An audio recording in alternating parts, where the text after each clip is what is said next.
The history of Deep Deuce is now on display in the Oklahoma History Center.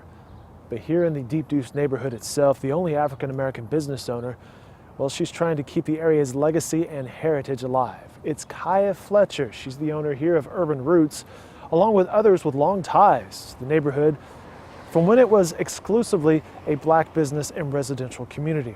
Well, they're worried that its history is slipping away and not noted enough by those who now call the area home.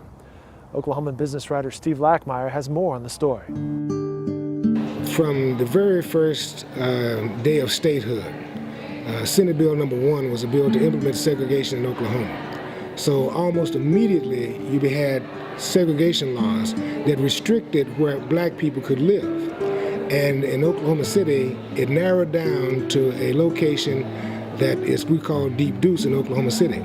But the restrictions were such that they couldn't move any further north than a certain boundaries, any further south than certain boundaries, any further east and west. So black people were limited to a certain area of town that they could live in. The good side of that was black people had become self-sufficient. So within the Deep Deuce area, they had everything they needed. They had stores of all types. They had restaurants, barbershops, doctor's offices, any kind of business that you needed, they had it right in 2nd Street. But it wasn't by choice. It was by force of law that restricted where black people could live, that forced the development of the business district in the African American community. Parents, grandparents, great-grandparents from Oklahoma City. Family had a house on 3rd Street. Grandparents, aunts and uncles all grew up in this neighborhood. Graduated from the old Douglas High School. So pretty tough ties to this neighborhood. My grandparents owned a large portion of 2nd Street, Deep Deuce, and it was mainly the buildings that had the black and white ceramic tile. And so they lived down there and ran business for quite a long time. And my grandfather used to have a barbecue place on Northeast 4th Street. And then at the hardware store, above the hardware store, was a hotel. And then there was the Candyman store and Eton, and then the Haywood building. Everyone in my family told the stories. Mostly, I would say my grandma and her siblings. Because they're in their, mid-70s to 80 years old. And so they really grew up in Deep Deuce. My great uncle was actually taught by Zelia Bro. He was a jazz musician. Actually, 3 of my uncles were jazz musicians and actually played in this building, which was formerly Ruby's Dance Hall and Grill. But mostly, I think the stories were full of pride. I grew up knowing Dr. Finley, and he built this building for entertainment since his practice was right up the street. But it was mostly pride that you could be in a neighborhood where people were independent, self-sufficient. We owned our own businesses. The Aldrich Theater was a huge thing. I think that was mostly prideful that they had so many nationally known musicians that traveled through here.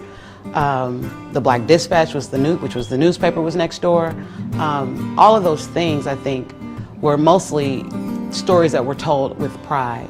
And as the neighborhood started to deteriorate, it was a sadness that we weren't taking more ownership over restoring the neighborhood to its former heyday.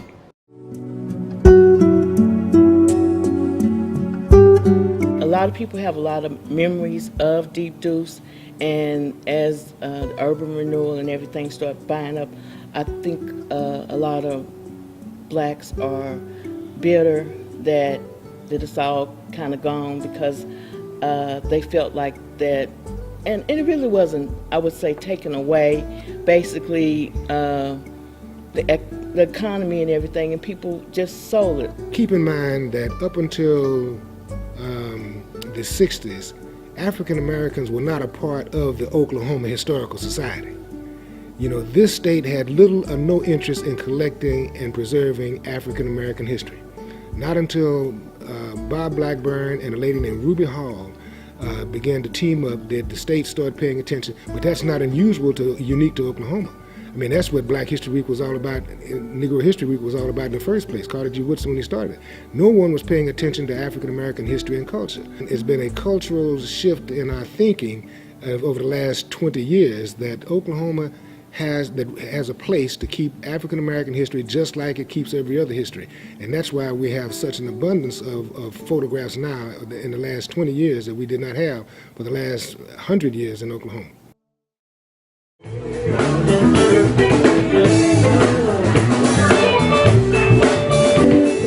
So when I first decided I wanted to open a restaurant, I knew that it had to be in Deep Deuce just because I love the historical context and the history of Black businesses in this neighborhood. So I kind of stalked this building, waited for it to become available. And then once I did my own research and found out that it was Ruby's Dance Hall and Grill, that my uncles had played in this building, there was a restaurant that was in this building that my grandma waited tables in when she was pregnant with my mother. All those things sort of solidified that if Urban Roots was going to happen, this needed to be the place for it to happen.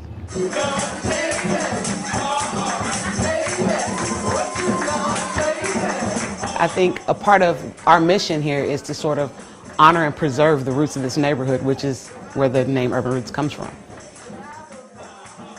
Well, Urban Roots is a flexible communal space where food and art intersect.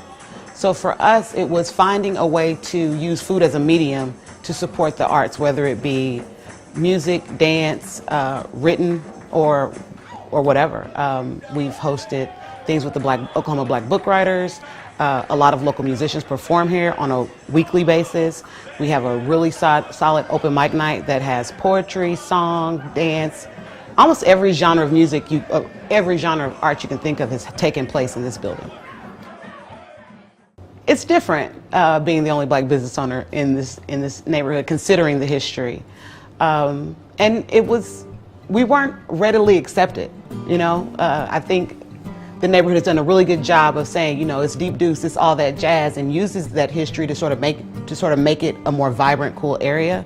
But there's not much homage or honor or homage played into that history. Besides the placards on the sidewalk, we don't have any sort of interaction with how that history plays into what's happening now. I think Dan Davis has done a great job with sort of preserving that history at Calvary Baptist Church. He's completely restored that sanctuary, and it's beautiful. And it's such a rich history within that church itself. And I think that, you know, we do a good job next door at the leasing office. They've got pictures of former jazz musicians that were known for being in this neighborhood, specifically Doe Belly, since that was his last residence. But I don't think it's talked about as much as it should be, and I don't think that we honor it like we should.